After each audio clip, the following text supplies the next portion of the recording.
Guys, please stop na. Wag nyo nang ibabash ang Yay Fam. And alam mo yon, hindi nyo alam yung storya. Pero pag uwi ko sa Tuesday, nandito lang ako sa Mindanao.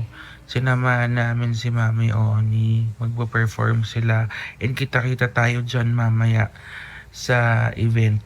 So, hindi naman kami pero join lang. Pero wala namang performance. Pero wag na kayo magbabash.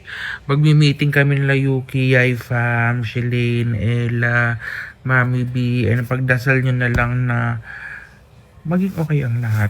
I-video namin yan para ito yung napagkasunduan namin. Pag dito mo pad, lagot. Kahit si Yayan or kila Shelane na side. Go.